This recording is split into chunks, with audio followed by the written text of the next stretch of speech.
सोचिए क्या होता है जब दो बहुत ताकतवर देश जंग की दहलीज पर आकर खड़े हो जाते हैं। कुछ ऐसा ही हुआ अप्रैल 2026 में, जब अमेरिका और ईरान के बीच एक काल्पनिक लेकिन बेहद खतरनाक टकराव ने पूरी दुनिया को इसी सवाल के सामने लाकर खड़ा कर दिया। 7 अप्रैल 2026 ये वो तारीख थी जो शायद इतिहास में काले अक्षरों में लिखी जाती। उस दिन अमेरिकी राष्ट्रपति ने ईरान के खिलाफ एक ऐसी चौंकाने वाली धमकी दी कि सच में पूरी दुनिया ने अपनी सांसें थाम ली थी। लेकिन सबसे बड़ा सवाल तो यही है कि आखिर दुनिया तबाही के इतने करीब पहुंची कैसे। तो चलिए इस पूरी उलझी हुई कहानी को शुरू से समझते हैं, एक एक करके इसके सारे पन्ने पलटते हैं। इसको समझने के लिए हमें थोड़ा पीछे जाना होगा। तारीख थी 28 फरवरी। यही वो दिन था जब इस भयानक जंग की पहली चिंगारी भड़की थी। और सिर्फ 50 दिनों के अंदर, 50 से कुछ ही ज्यादा दिन हुए थे और इस पूरे इलाके में 4000 से भी ज्यादा जानें जा चुकी थीं। ये आंकड़ा अपने आप में इस जंग की भयावहता बताने के लिए काफी है। अब अगर इन आंकड़ों को थोड़ा और करीब से देखें तो पता चलता है कि इंसानी जान का नुकसान कितना बड़ा था। ईरान में 2000 से ज्यादा लोग मारे गए, लेबनान में तो ये संख्या 2100 से भी ज्यादा थी, और दूसरी तरफ 39 अमेरिकी और इजरायली सैनिक भी इस जंग में अपनी जान गंवा चुके थे। लेकिन ये सिर्फ नंबर नहीं है ना, इन आंकड़ों के पीछे 7000 से ज्यादा परिवार हैं जो पूरी तरह से बर्बाद हो गए। लाखों लोगों को अपना घर-बार छोड़कर भागना पड़ा। और फिर इस जंग का सबसे डरावना मोड़ आया जब निशाना बने ईरान के न्यूक्लियर ठिकाने नतांज फैसिलिटी पर हमले हुए। बुशहर न्यूक्लियर प्लांट के ठीक पास 4 बॉम्ब गिराए गए। सोचिए, अगर एक भी बॉम्ब सीधा प्लांट पर लगता तो पूरे खाड़ी क्षेत्र के लिए ये एक दूसरा चेरनोबिल बन सकता था, एक भयानक तबाही। तो अब आते हैं कहानी के उस मोड़ पर, उस एक पल पर जिसने इस जंग का रुख ही बदल दिया। एक ऐसी घटना जिसने अमेरिका के बड़े बड़े दावों पर बहुत गंभीर सवाल खड़े कर दिए।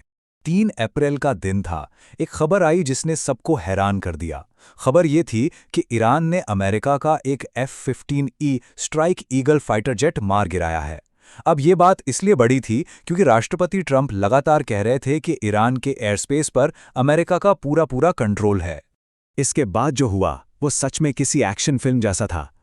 प्लेन से निकलने के बाद एक एयरमैन 7000 फीट की ऊंचाई तक चढ़ गया और वहां से सिर्फ 3 शब्दों का एक रेडियो मैसेज भेजा, गॉड इज गुड। इसके तुरंत बाद CIA ने ईरानी फौज को भटकाने के लिए एक बड़ा धोखा देने वाला ऑपरेशन शुरू किया। फिर डेल्टा फोर्स और नेवी सील्स के सैकड़ों कमांडो ईरान में घुस गए और 24 घंटे से भी ज्यादा चले इस खतरनाक ऑपरेशन के बाद उस एयरमैन को दुश्मन के इलाके से सही सलामत निकाल लिया गया। और फिर 5 अप्रैल को व्हाइट हाउस से जीत का ऐलान हुआ। कहा गया कि देखिए, हमने अपने सैनिक को निकाल लिया और ये दिखाता है कि ईरान के आसमान पर सिर्फ और सिर्फ अमेरिका का कंट्रोल है। लेकिन क्या यह सच में पूरी कहानी थी? क्योंकि इस कामयाबी की एक बहुत भारी कीमत चुकानी पड़ी थी। एक A-10 वॉर्थहॉग प्लेन क्रैश हो गया। 2 ब्लैक हॉक हेलीकॉप्टर दुश्मन की फायरिंग की चपेट में आ गए और 2 ट्रांसपोर्ट प्लेन इतने डैमेज हुए कि उन्हें ईरान की जमीन पर ही तबाह करना पड़ा। तो एक तरफ ये जंग चल रही थी और दूसरी तरफ डिप्लोमेसी की दुनिया में भी तूफान आया हुआ था। चलिए अब उस पर नजर डालते हैं, क्योंकि यहां लिया गया हर फैसला दुनिया की किस्मत लिखने वाला था। हालात इतने बिगड़ चुके थे कि अमेरिका की दी हुई डेडलाइन खत्म होने में सिर्फ 90 मिनट बचे थे। मतलब दुनिया एक बहुत बड़ी जंग की तरफ बढ़ रही थी। और तभी अचानक पाकिस्तान ने बीच में आकर 2 हफ्तों के सीज फायर यानी युद्ध विराम का ऐलान करवा दिया। इस एक कदम ने कुछ वक्त के लिए ही सही दुनिया को बचा लिया, पर यह शांति बहुत ही नाजुक थी। कुछ ही घंटे बीते थे कि इजरायल ने लिबनान पर 100 से ज्यादा हमले कर दिए, जिसमें 300 से भी ज्यादा लोग मारे गए। और बस इस एक घटना ने डिप्लोमैटिक लेवल पर पूरी तरह से खलबली मचा दी। अब ये खलबली क्यों मची? क्योंकि सीज फायर को लेकर ही कंफ्यूजन था। पाकिस्तान का कहना था कि लेबनान और बाकी सारे देश इस सीज फायर में शामिल हैं, वो सुरक्षित रहेंगे। वहीं दूसरी तरफ अमेरिका और इजरायल का स्टैंड एकदम अलग था। उनका कहना था, नहीं, लेबनान इस सीज फायर का हिस्सा नहीं है। तो ये साफ है कि शुरू से ही इस समझौते की नींव कितनी कमजोर थी। अब जब बातचीत से कोई हल नहीं निकला, तो इस लड़ाई ने एक नया और ज्यादा खतरनाक रूप ले लिया।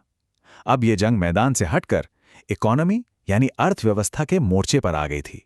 तो सवाल ये है कि इस्लामाबाद में जो शांति की कोशिशें हो रही थीं, वो फेल क्यों हुई? देखिए, ईरान की मांगें बिल्कुल साफ थीं।